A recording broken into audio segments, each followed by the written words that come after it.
ગીર સોમનાથ જિલ્લાના ઉલવાણ ગામે માલિકની ગોળી દરબીને હત્યા કરનાર મહેતાજીને પોલીસે ગણતરીના કલાકોમાં જ હથિયાર અને 4 જીવતા કારતૂસ સાથે ઝડપી લઈ કાયદેસરની કાર્યવાહી હાથ ધરી. આ અંગે ગીર સોમનાથ જિલ્લાના વિભાગીય પોલીસ અધિકારી વીઆર ખેંગારે વેરાવળ ખાતે પત્રકાર પરિષદ યોજી માહિતી આપતા જણાવ્યું હતું કે ગત 6 એપ્રિલના રોજ રાત્રિના ગીર સોમનાથ જિલ્લાના નવા બંદર મરીન પોલીસ સ્ટેશન વિસ્તારના ઓલવાણ ગામે વાડી વિસ્તારના રહેણાંક મકાનેથી ભૂપતભાઈ રાજસિંહભાઈ રામ આહીરને છાતીના ભાગે ગંભીર ઇજા થતા તેમને ઉના સિવિલ હોસ્પિટલ ખાતે લઈ જવામાં આવ્યા હતા. ત્યાં ફરજ પરના ડોક્ટરે ભૂપતભાઈના છાતીના ભાગે ગોળી લાગી જવાથી મરણ પામ્યાની હકીકત જણાવી હતી. જે બાદ આ મામલે નવા બંદર મરીન પોલીસ સ્ટેશનમાં મૃતકના પત્નીની ફરિયાદને આધારે ગુનો દાખલ કરવામાં આવ્યો હતો. જેના અનુસંધાને એલસીબીએ અલગ અલગ ટીમો બનાવી તપાસ શરૂ કરી હતી. ત્યારે ક્રાઇમ સીનની તપાસ કરતા મરણ જનાર ભૂપતભાઈ ઉપર ફાયરિંગ કરી મર્ડર કરેલાની હકીકત જણાઈ આવતા તુરંત જ મરણ જનારને કોઈ સાથે જૂની દુશ્મની હોય તે બાબતે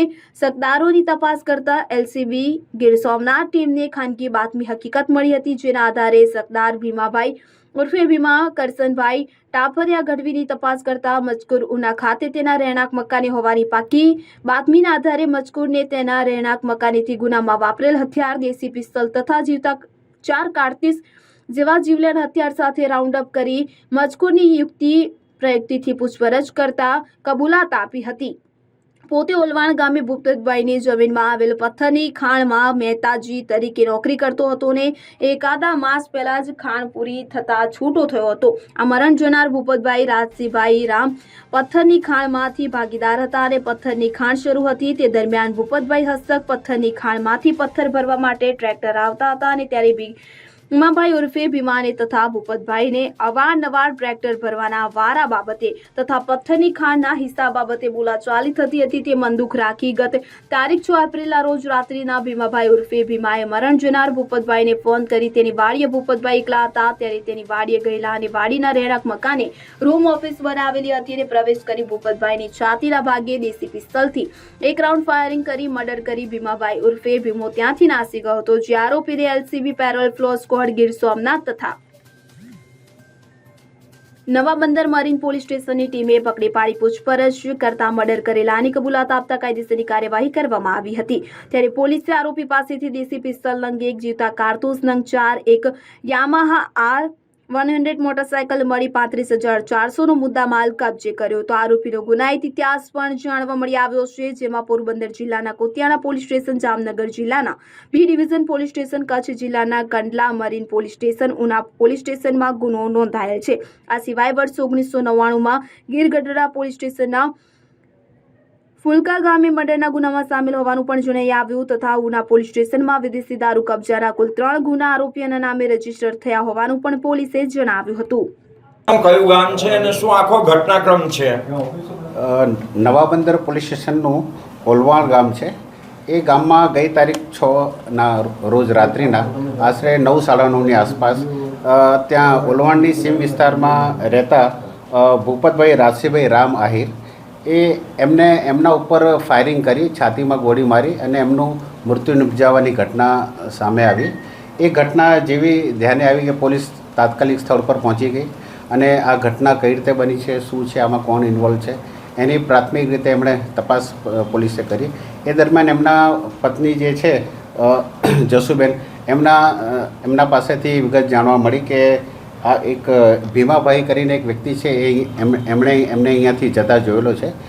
એ અનુસંધાને પોલીસે એમના જે પત્ની છે જસુબેનની ફરિયાદ તાત્કાલિક દાખલ કરી. જે ફરિયાદ પોલીસે નવા બંદર પોલીસ સ્ટેશન ખાતે IPC કલમ 302 અને આર્મ્સ એક્ટ મુજબ ગુનો દાખલ કર્યો અને એ ફરિયાદના આધારે જિલ્લા પોલીસ વડાશ્રીની સૂચના અને માર્ગદર્શન મુજબ LCBના PSI વોરા અને એની ટીમ તેમજ સ્થાનિક PSI અને એમની ટીમો આરોપીને પકડવા માટે કાર્યરત થઈ અને એ દરમિયાન LCBના PSI શ્રીને માહિતી મળતા તેમણે આ જે શકમંદ આરોપી હતા ભીમાભાઈ કરસનભાઈ ગઢવી એને રાઉન્ડ અપ કરેલ અને રાઉન્ડ અપ કર્યા બાદ તેની પૂછપરછ કરતાં આ ઘટના એમણે પોતે જ કરેલી છે એવું એમણે સ્વીકાર કર્યો હતો. કારણ શું? આરોપી જે ભીમાભાઈ કરશનભાઈ ગઢવી એની પૂછપરછ દરમિયાન એવું જાણવા મળ્યું કે 3-4 મહિના પહેલાં આ જે ભૂપતભાઈ આહિર છે એની પથ્થરની ખાણ હતી અને એ પથ્થરની ખાણમાં પોતે મહેતાજી તરીકે કામ કરતા હતા અને એના હિસાબ બાબતે એને 3 થી 4 વાર અગાઉ માથાકૂટો થઈ ચૂકેલી હતી, જેનું મન દુઃખ રાખી અને એને આ મનમાં લઈ અને એણે આ ઘટનાનો અંજામ આપ્યો છે. હથિયાર કયો હતો ને પરવાના વાળો હતો કે કેમ? આ ઘટનામાં એક દેશી બનાવટની પિસ્તોલનો ઉપયોગ થયો છે.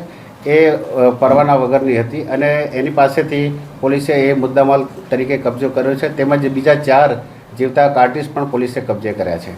હથિયાર ક્યાંથી લેવો છે એવી કોઈ પ્રાથમિક માહિતી મળી છે? આ હથિયાર બાબતે અત્યારે પોલીસ તપાસ કરી રહી છે અને એ દિશામાં ચોક્કસ આગળ પોલીસ કાર્યવાહી કરશે. ને આરોપીનો કોઈ ગુનાહિત ઇતિહાસ છે? આરોપીની ધરપકડ બાદ આરોપીની પૂછપરછ કરતા આરોપીનો ગુનાહિત ઇતિહાસ છે. આરોપી વિરુદ્ધમાં પોરબંદર અને જામનગર જિલ્લામાં અગાઉ આર્મ્સ એક્ટના એક ગુના દાખલ થઈ ચૂક્યા છે. આરોપી એક ધાડના ગુનામાં પણ સંડોવાયેલો છે, તેમજ પ્રોહિબિશનના પણ એના ઉપર 3 થી 4 ગુનાઓ દાખલ થયેલા છે. ઓકે, આભાર. પ્રદીપ નિંબાર્ક સાથે CN24 ન્યૂઝ વેરાવળ. હવે જુઓ દેશ દુનિયાની તમામ ખબરો તમારી આંગળીના ટેરવે. ઉઠાવો મોબાઈલ અને Google Play Store પરથી ડાઉનલોડ કરો અમારી CN24 ન્યૂઝ મોબાઈલ એપ.